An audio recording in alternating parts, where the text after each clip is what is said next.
back, folks, to the WP-Tonic this week in WordPress and SaaS. Got a great female entrepreneur and CEO. I've been looking forward to this interview from a great WordPress company that's got a long history in WordPress. We have Hanne, the CEO of Fry Themes. We're going to be discussing Fry Themes, where it's positioning itself. Also, Hanne, a couple of years ago, did a great microconf presentation about, being a mind reader of your clients. I watched it. It's an excellent presentation. We're just going to be discussing everything to do with Fry Themes and about WordPress in general and entrepreneurship. It should be a great discussion.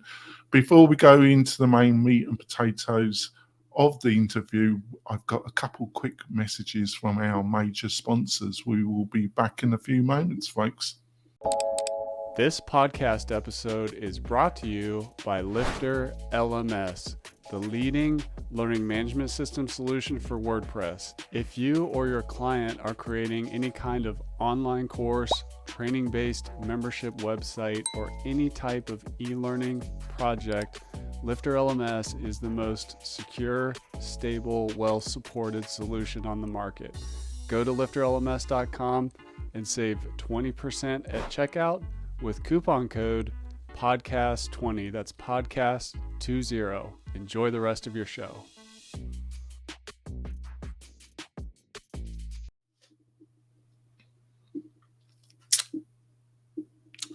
We're coming back. I just want to point out that we got some great special offers from our major sponsors. Plus, if you're looking for recommendations around a specific plugin, I provide a list of plugins and WordPress services that I recommend and we use in our company. To get all these goodies and recommendations, all you have to do is go over to WP-Tonic/deals, WP-Tonic/deals, and you can get them all there, folks. So, Hanne, let's go straight into the interview. Maybe you can give some background of yourself and how you started with Fry Themes and how long have you been the CEO of Fry Themes? Yeah, thank you, Jonathan. First of all, excited to be here. I'll give a short overview of how I arrived at Thrive Themes because it's a very atypical parkour, but I think that's actually the interesting thing about entrepreneurship, right? That everybody arrives at a different way, and that there's not just one path to get there. So I actually studied fashion. So I have a degree in fashion business. I was a shoes buyer for 6 years, but I've always been very interested by everything that happened on the internet and e-commerce and just in general, like online marketing. And so I was studying by myself online marketing. I was following all the American websites, even though I was living in France at the time. And I had my own side business where I was selling online courses, and I was using Thrive Content Builder at the time on my website. And at one point, I received an email and newsletter from Shane, the co-founder of Thrive Themes, telling that they were looking for marketing apprentices. And that's 3 months in Barcelona, coming to work for the company with the potential to stay at the company. And at the time, I just got laid off from my job. I was doing the whole online entrepreneur thing for about a year, I think. And I was like, yeah, this is a great opportunity to learn from somebody that I really admire. So let's go. So I applied and I got accepted for the apprenticeship, became Shane's apprentice for 3 months. And after a couple of weeks within the apprenticeship, he was like, can you please stay with the company? And 3 months later, I became head of marketing actually for Thrive Themes. And so that's been almost 7 years now. So yeah, it's been a while. It's been pretty wild. And then been head of marketing for 3.5, 4 years. And I started to wonder what the next step would be and where I could go from there. And at that point, Shane was like, you know what? I'm actually looking to do something else.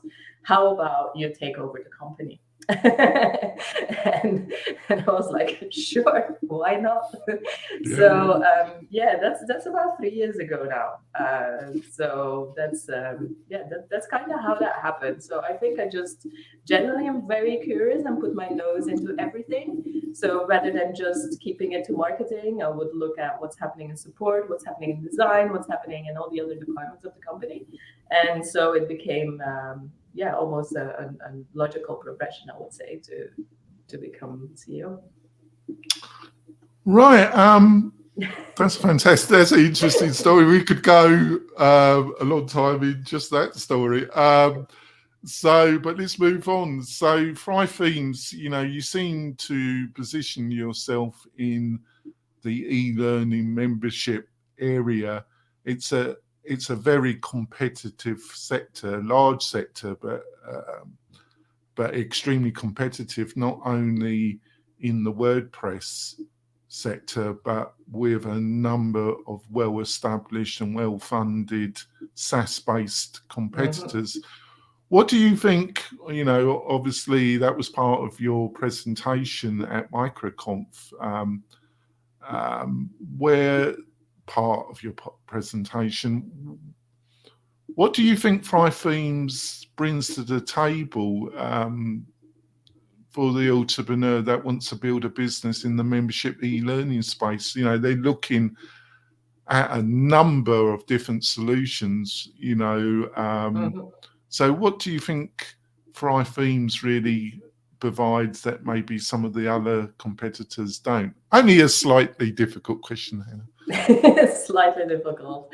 I'm happy you sent the questions up front, so I had a minute to think about this. Yeah, I'm not that cruel, am I? I don't. No, it's actually. I mean, it's totally right. It is a very crowded space, and it seems to be becoming more crowded every day of the week, right? And the truth is that we actually had a first version of what now is Thrive Apprentice, the plugin. We had a very first version as a feature in one of our themes. So that's from years and years ago, where we saw already the opportunity for entrepreneurs to easily create an online course, rather than just having to create separate blog posts and then link blog posts together and that kind of stuff.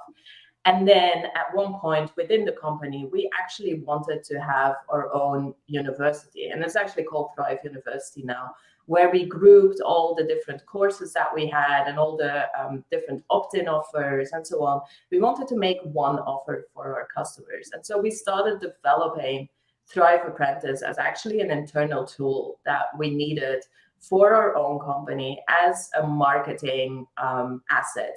So it really was with the idea of offering a very easy way for people to use online courses as free lead magnets. So that is really how Thrive Apprentice started. And then the more we went into that, the more we saw an opportunity to also offer a completely visual editable environment for online courses, because Thrive Architects, our flagship product, Thrive Theme Builder, our visual editable theme builder, that technology allows to create a completely visual editable school. And so have it so that it really fits your brand and so that it becomes this experience for the customer where they don't feel lost.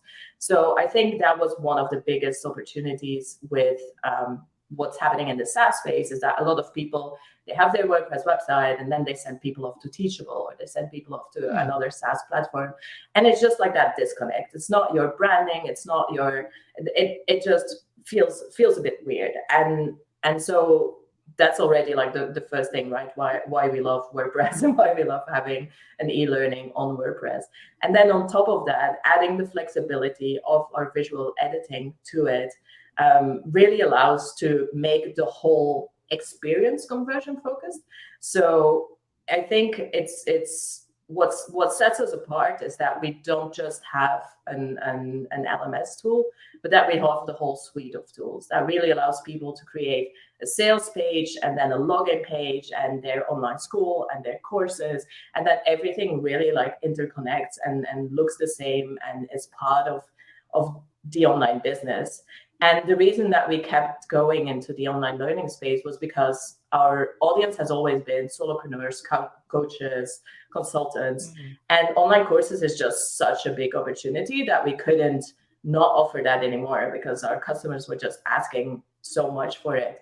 Where they were like, hey, how can you say that we have an online business and we're these solo entrepreneurs, but you don't give us an easy way to sell online courses. So yeah, I think the visually editable is really what makes it shine.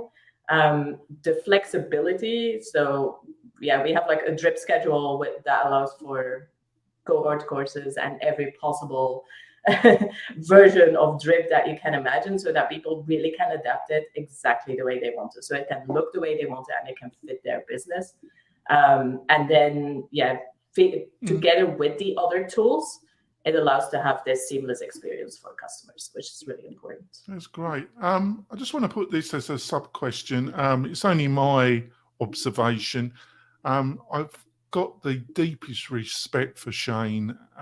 He's one of the more memorable people that I've interviewed a couple of times. It's been quite a while since I last interviewed Shane, but he's always on my radar.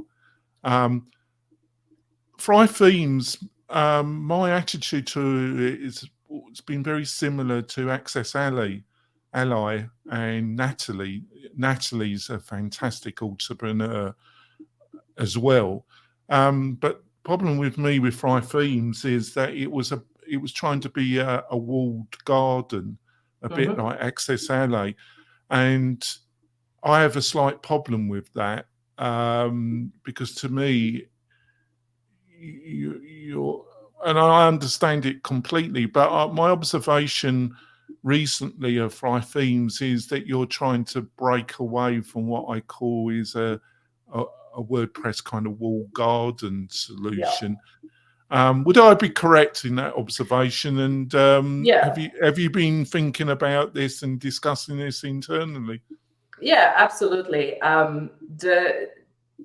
The truth is that when the company was started, which 8-9 years ago now, the level of visual editing that we had on Thrive Architect or Thrive Content Builder at the time just wasn't very compatible with what was going on in the WordPress space. And so at that point, it wasn't as much a choice of being a walled off garden, but it was basically like, well, we're doing something that nobody else is doing. And so it becomes really hard to keep integration, like to make sure that you integrate with all the other tools, because they just don't work at all the way we work. And slight problem, isn't it? And and at the time it really allowed to do something very revolutionary, but it also put us on this path of not having an easy way afterwards to make everything backwards compatible, or once the tech was kind of more in line with what we were doing, to easily integrate. So last year we spent actually over the last 2 years, of the last year and a half, 2 years, we've spent a lot of time refactoring most of our code to make it API driven, and then to create Thrive Automator and to make that for free on the WordPress repository. And those are just a couple of initiatives and that we are expanding, that we're continuing expanding on, that allow other tools to now integrate much easier with us, and also for us to integrate much easier with other tools, but so to make it way more of this two-way communication system, because that, like, we do realize, like, you can't be everything to everyone, and it's like we want to play nice with the other tools in the WordPress space. And so that's where we've spent actually most of 2022 on this effort of making everything API driven, of making sure that people can now hook in with us, and if they tell us how to do it, we can hook in with them, and we will continue these efforts. So for, like I said, with Thrive Automator, it really makes it now much easier to be like, okay, if something happens in Drive Apprentice, then do this in another plugin. Or if something happens in another plugin, then do this, add people to my online courses and like that kind of stuff. So yeah, I would say that it's one of those historical things that we kind of had in the company, and that cost a lot of effort to quote unquote fix. Probably fix isn't the right word, because it just, things change. It's technology, isn't it? It moves on, doesn't it? So my next question before we go for our break is kind of linked. Recently another WordPress entrepreneur that I really admire, like Shane and Natalie, is Nick Roach, the founder of Divi. He recently did a very long public announcement that Divi was really transforming itself and was really going to integrate itself into Gutenberg.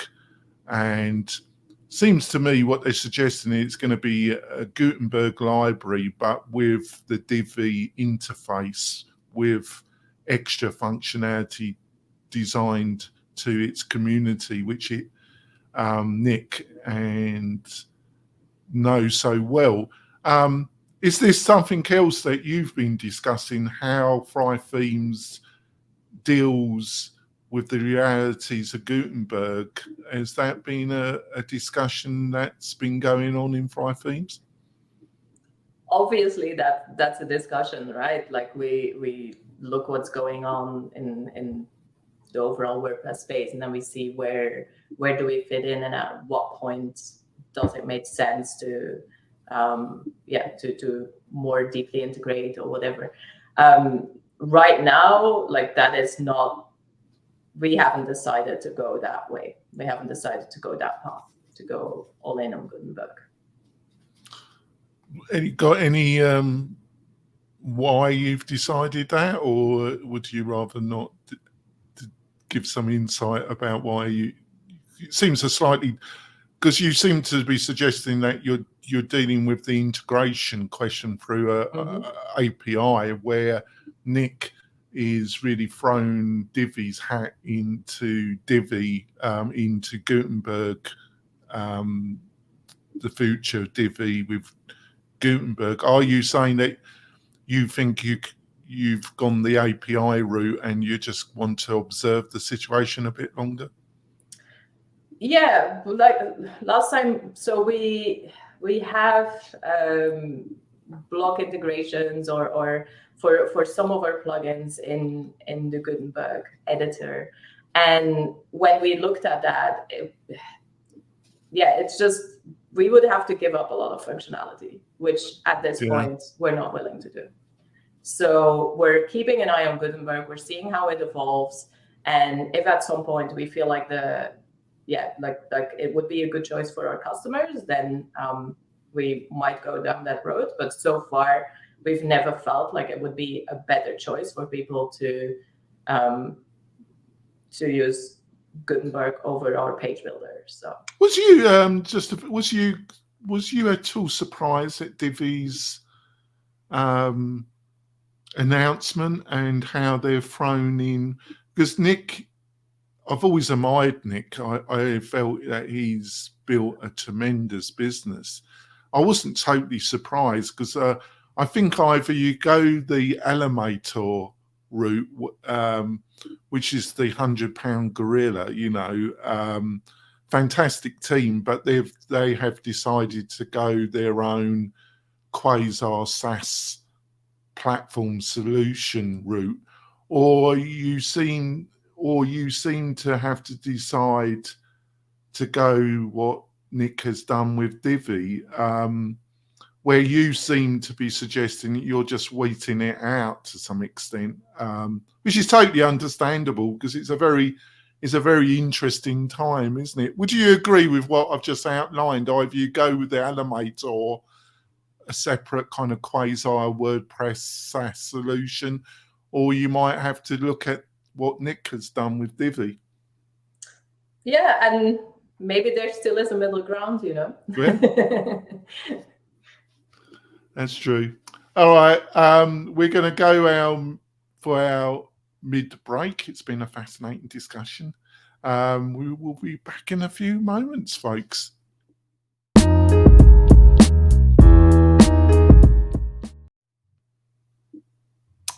We're coming back. We've had a bit of discussion about Gutenberg, all sorts of things, haven't we? But before we go into the second half of this great interview, I just want to point out, if you're a WordPress professional and you're looking for a great hosting provider, look at WP-Tonic. If you're looking to build a membership website or a learning management system for a client, we are the choice. We offer great hosting, a suite of plugins, so you don't have to get into any arguments with your clients. We also provide a fantastic affiliate package where you get over 40% of the first year hosting bought by your client through WP-Tonic. To get that, go to WP-Tonic affiliates and sign up and become an affiliate of WP-Tonic. It's a great package. So let's go in. So what's it like, Shane? He's one of the most interesting founders I've interviewed. Really sharp. I'm not being patronizing here. He's a really sharp cookie, and he's an interesting dude in general. I'd imagine it's been quite a ride working for Thrive Themes. Got one or two interesting stories that will shine the light on what it's like to work with Shane. Yeah, that is an interesting one. It's so first, like, I'm so happy that I got to learn from Shane and work with him directly and very closely, because I learned so much from him, especially on video marketing, but also on just like his general mindset. I think it's tremendous. And even today, like, he's a dear friend, and we meet up regularly, even though he's not like in the company anymore. But yeah, it's always interesting to hear what he's up to. I think one of the first stories would probably be like one of the first times that I saw Shane, which was when he came pick us up at the airport in Barcelona for that apprenticeship. And I remember that he was wearing shorts and these bare feet shoes. And he looked like a boy. I was like, oh, he's way younger than I thought he was, and way less, on the videos he can be very serious, and he usually wears like his blue shirt and whatever. In real life, he's not like that. And so I was like, oh, okay, this is interesting to see the on-screen personality and then in real life. And that apprenticeship, I think, was it was probably like half marketing, but also half personal development, where we would have a meditation session before, like right after lunch and before starting our first or afternoon and so on. So that was really interesting. I think another thing is just like he's really funny, actually. Once you get to know him. So we had a lot of fun at one point with the videos, where at the end of the videos, so the marketing videos that he was doing for Thrive Themes, we would just ask a question, and these would be completely silly questions, like things like, oh, would you rather fight one horse-sized duck or 100 duck-sized horses, like that kind of questions. And then he would just like go on a tangent for like 10 minutes about. Hanne, I would never do that, Hanne. Go on a tangent. No, my tangents go on for 20 minutes, Hanne. but like this very structured thoughts of why he would rather combat one horse-sized duck and be like super serious about it. And yeah, that's just Shane. Like he thinks about everything very, very deeply, and also very organized. And that's probably one of the best things that I learned from him, and that many people learned from him, because he had talks about this and so on. It's like this clear thinking and really structuring your thoughts, which makes for really good educational videos, because you're not rambling on. It's just like one thought, another thought, another thought, and everything is boxed in and everything is finished. So yeah. Well, maybe I should get some coaching from him, because my second name is Rambling. So there we go. I think I've got a bit better in these interviews, over 600 of them. So there we go. So just kind of follow a question. Is there anything that comes to mind where you saw Shane dealing with a real mess, a real problem that came up that had to be urgently dealt with? And what did you learn about observing him in crisis mode, dealing with something? Does anything come to mind? I mean, there's always, like, when you manage people, there's always drama. crises. There's always drama. There's always going on. There's always and I think if there's one thing that I really like picked up from him, it's that to not be emotional in both ways. So, for example, in any management discussion with Shane, like, we would say, like, what's one thing you're good at, one thing you're bad at, what's one thing I'm good at, one thing I can improve upon. And so it was really this very non-judgmental feedback that we would give each other. And so in any crisis situation, that's also how Shane would react. So, for example, at one point, this was years ago, we had like a price increase, and then what often happens is you have your price increase, you sell to everyone who's on the fence of buying, and then you have a drop in sales. And so after a couple of days of drop in sales, he was like, okay, so what happens? Like, what are we gonna do if this doesn't pick back up? And then we were just like very analytical. So it wasn't like, oh my God, no, I'm not gonna be able to pay salaries, blah, blah, blah. It was just very much like, okay, this is what happened. This is where we are now. How can we tackle this? What is plan A, plan B, plan C, plan D? Because and Shane would have one until plan Z, you know. so he really has this capacity of just think through things and make worst case scenarios for everything, and then be prepared also for those worst case scenarios. So I think that's one of the advantages of working with him, is that you're never gonna be in like this crisis mode, in the sense of like, oh my God, everything's on fire, what the heck is going on, right? It's more gonna be like, hey, this is where we're at, this is not good, how are we gonna solve this? And so that's like his approach to things. Yeah, your observation is, obviously you know him a lot better than me. I've only interviewed him a couple of times, but that kind of analytical side of him, it was very clear to me. I'm a mixture. I'm an instinctive individual, but I have the capacity to also be analytical when I want to be, but not to the extent probably of him. Last question before we wrap up the podcast. Hopefully you can stay on for another 10 minutes, which we call bonus content, but wrap up the podcast, the show. I don't know if you watch English television and you ever watch Doctor Who. So if you had your... No. No, you never been... All right, you might not mean anything, but if you had the TARDIS stroke time machine and you could go back, let's say go back 8-10 years, let's say at the start of your working at Frytheme, and you could tell yourself one or two things that you know now, how would you advise yourself if you could go back 10 years ago?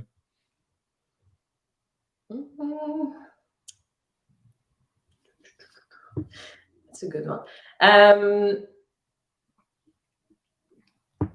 I'd probably tell myself to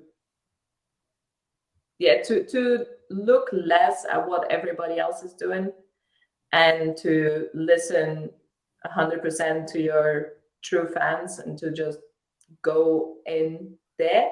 Because I think it is very easy to look at what's happening around and then get envious. especially with venture-backed capital and that kind of stuff, where you're just like, oh, I really wish, we could do this or that. So I think the idea of just staying focused rather than looking too much to what's going on around is probably one thing that I would advise. Yeah, it's a great reflection. Like I say, we're going to wrap up the podcast part of the show, folks. We're going to continue. Well, I'm going to continue my discussion, Hannah, for another 10, maybe 15 minutes, if you can put up with me and my rambling. But she seems to be able to cope with me with the skill of an experienced CEO. I'm easy to deal with, actually, folks. You'll observe that every week, don't you?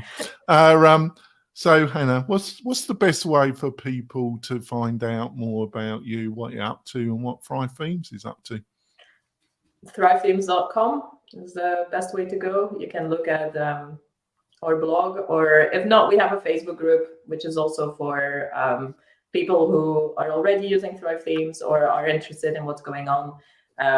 There's a lot of people from the company in the group interacting, answering questions, and a lot of other users helping each other out. So that's probably also a good place to be. Thanks for that. If you want to support the show, go over to the YouTube channel, watch the rest of this great interview. Also, subscribe to the YouTube channel, leave us a comment. And if you're really, really generous in this pre-Christmas period, go over to iTunes and leave a review there. If you can work out how to leave a review on the iTunes interface, if you do that, I will personally read out the good or bad review, because they make it so bloody difficult that I admire that anybody leaves a review on iTunes. We're going to wrap it up now, folks. We will be back next week with another great interview, and then in the new year we've got some changes for the WP-Tonic show, which I think you're going to like a lot. We will be back next week, folks. See you soon. Bye. So on to bonus content. So I noticed that my friend Paul from WP Tuts has just done a video about Thrive Automator. So what's this about? This is what is Thrive Automator about? And you're offering it as a free product. I watched the video. Paul always does a fantastic job of his videos. He puts so much work into them. Are you planning to keep it free, or is it you're going to offer a paid version with some extra functionality? And how does it fit into your general business plans? So Thrive Automator is, first of all, it's an automation plugin that we felt the need to have for our own plugins. So that was the very start of it, was like, we want to make sure that when somebody finishes a quiz, something else can happen on your website. Like, people can start a Thrive Automator campaign or whatever. And so to have these type of if this, then that scenarios, we needed to create an if this, then that builder. And from there, we started to think like, oh, wouldn't it be cool if, wouldn't it be cool if other plugins could integrate it, but wasn't just for our plugins? And then, that's where Thrive Automator really started to grow and develop. And then we were like, well, you know what, this is, if we really want to show that we want to communicate with other tools and we want to play nice with other tools, then we have to show that we're serious. And so we offered this as a free plugin. So it is today downloadable on the WordPress repository. It has over 20,000 installs already, because our customers have been using it for over a year. And and so it really allows people to connect their sites, not just their Thrive tools, but different things on their WordPress site with other tools, communicate. And the plan is not to make paid features for that. The plan is really to use it as a tool for easy integration with other plugins. I'm still here. I'm having a bit of a trouble with my camera, but I'm back. There we go. Yeah. Back again. There we are. Can't get rid of me, can I? Well, that's fascinating. I think, obviously, I know Rob Rowling from Microconf. He's a personal friend, and his fantastic wife, Shelley. To say they're a power couple would be an understatement. I don't know if you're going to agree with this statement. It's just, it's a kind of two-part question. Let's split it up because I can ramble in multiple sections. So I presume Fly Theme is being totally bootstrapped. Has it? You presented that MicroConf. He's part of Tiny Seeds. Have you thought about getting external investment, or has it been that you're dedicated to be a bootstrap company, basically? That's kind of up to the founders to decide if at some point they want to take some money off the table, I would say. So far, we've been 100% bootstrapped and happy to do so. It's very nice not to have to explain to anybody but Paul and Shane, who are the founders. And one part of the company and the reason why Thrive Themes is still private is also because the goal is to make it a really good environment for people to work in. And that sometimes comes with not chasing the money and not chasing the highest return on investment. And that is easier to do when you don't owe money to investors. Do you honestly see it as that black and white, or do you think there's a middle road where you can get some investors that are in the kind of mindset of the company, or do you think? I personally think there absolutely is a middle road. I think if you can find the right people who align with the business and then who are on the same page, then that is a really good possibility for a lot of entrepreneurs, for sure. Like I said, it's just not my company.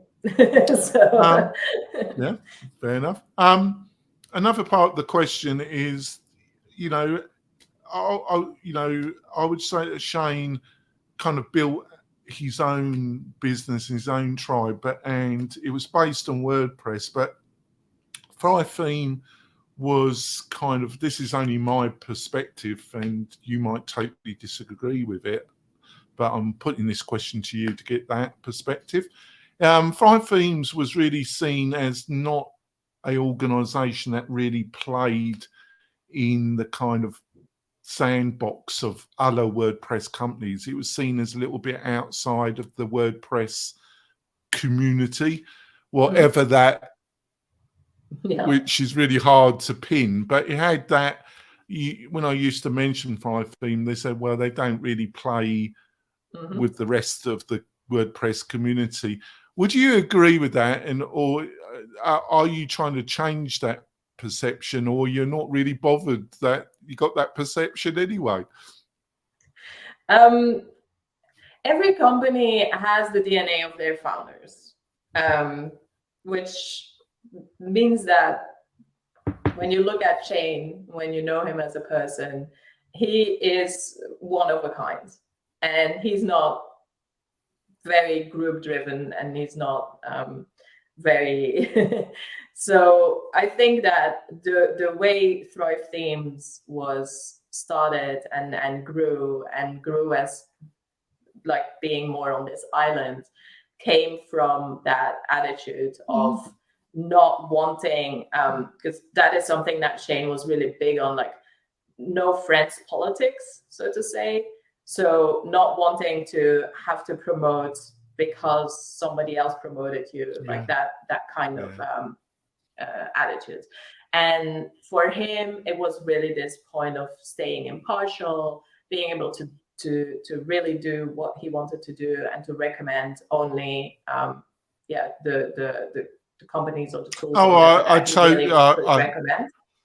And so, and like I said, then that came with a certain tech debt that that we had to overcome, and it is a bit of a club, the WordPress space. Well, it's a bit of a two-edged sword. There's some really great people in the WordPress community, but there's some really awful people that, and I've handed out a bit of punishment, but I've also received a bit, and you just got to man up or woman up and suck it up. But there's some dreadful people in the WordPress community that have political motivations for their statements. They've gone for me, Hannah, but you just got to suck it up. So I can understand why Shane decided to be a little bit distanced from it, because it's a two-edged sword, isn't it? It is, and I have to say, so this year, so I went to a WordCamp in Berlin, 2019. So that was pre-COVID, right? And when I was there, I met a couple of like amazing people, and I was like, okay, 2020, we need to go to WordCamp, and we need to, like, sponsor, be involved, whatever. Like I really thought that the event was great, and that the people I met there were all like I went to Porto in Europe in June, and I really enjoyed it. I thought it was a great event, but they got criticised a bit. But I thought I really enjoyed myself in Porto. So because then in 2020 and 2021 there wasn't WordCamp. So 2022 is actually the first time that we could sponsor a WordCamp event. And so we were there with the team. We had a booth, and it was really, really great. And I made super nice connections with, like, because that's the thing, right? It's it's the human interaction. It's meeting somebody at the after party and having a discussion, and then it's much easier to be like, okay, what can we do together? What's possible? Because you actually like the person, and so that was like a turning point, in my opinion, for the company, being like, we do want to sponsor WordCamp. We do want to be more involved. We do want to. That still means that our tools don't use the regular custom post type the way certain other tools do. So it might not be technically possible to integrate easily with everyone. But the intent of being more part of the community is also. It's definitely there, and it is something that we're working on. That's part of why I'm here talking to you. That's fantastic. Hopefully you come back later on in the new year. I've enjoyed the chat. Hopefully you have. Yeah. One last question to finish off. So are there any kind of books, websites, online person, excluding Shane? We must, you can't get out of this that easily. I feel like you're the big fanboy, Jonathan. What? You're the biggest fanboy. Well, I do. What there's not many. I do go to his blog section and watch his videos. I do observe. I do observe. I'm there observing. I do observe. So apart from him, are there any books, websites, online personalities, video channels, YouTube channels that you watch on a regular basis that you get that's helped you with your own business development and career that you would like to mention to the listeners and viewers? So there is a book that I almost hide because I would not want all the employees to read it, but I think it is an excellent book, which is called Negotiating Without Fear. from a woman named Vervaeck. I don't know her first name anymore, but that is an excellent book if you ever need to negotiate, whether it's your salary, whether it's with suppliers, whether it is a house that you're buying. It is the absolute best book about negotiation that I've ever read. So lethal, and a skill that I think every entrepreneur needs. For on following channels and so on, I'd like to apply something that's called just-in-time learning, which basically means that when I need to figure something out, I go on YouTube and I go really, really deep into a wormhole or a rabbit hole, and I find everything there is to know about the topic at that point. So I'm way less of a person fangirl. Like, there's very little people that I follow, but I consume a lot of content and a lot of books, but from a lot of different sources, so that I can get that overarching view of what's going on. So yeah, I know that that's not a very useful advice. No, it's exactly what I do. And about your negotiation book, the thing I've learned, because I'm a bit old now, the thing I've learned is that if you're negotiating, if you're going to really negotiate successfully, you've always got to be willing to walk away from the deal. Mm-hmm. And if you're not in that position, you can't fool yourself. But if you're really going to really negotiate in a position of strength, you've always got to be prepared to just walk away from it in a polite and respectful way, but never think that it was just never meant to be, and you might be able to go back to it and do a deal at a later stage or not. Mm-hmm. But you always got to be prepared to walk away. Yeah, and I think so. The reason why I like this book as much above others, like Always Get to Yes and some other negotiation books, where a lot of the negotiation books that I read. Well, don't read that one for Mr. President Trump, The Art of the Go. If you had said that, I would have been worried about you. But no, but it's like this is from Voss, I think is his name, and he's basically a hostage negotiator, and so it is a really interesting book. But it's like this win or die type of situation. And it's like basically like crush your components or you're the one who dies. And I was always like, I don't resonate with this, because when you're negotiating your salary, for example, but you really enjoy the company that you're working for, like you're not in a position where you want to crush them, right? You're not in a position where you want the other one to feel bad and like that kind of stuff. You actually are in a position where you want to make sure that both parties can feel good about the negotiation and still get what you want. And so that's where her book is a completely different approach from any other negotiation book. I'm not a big fan, but it sounded very masculine, destroy the competition. I always thought the female entrepreneurs, it's difficult for them in some ways, but it's always best. I always felt some of the best managers were women, actually. They're more kind of subtle, velvet glove rather than an iron fist, if you know what I mean. Sometimes you got to hand out the punishment, but sometimes I always think it's better to utilize the velvet glove, really, rather than the iron glove. But that's my. Hanne, you've been a great guest. I think we've had a great chat, actually. I think we've covered a lot of interesting stuff. I'm going to end it now, folks. We'll be back next week with another great interview. We'll see you soon. Bye. Thank you. Bye.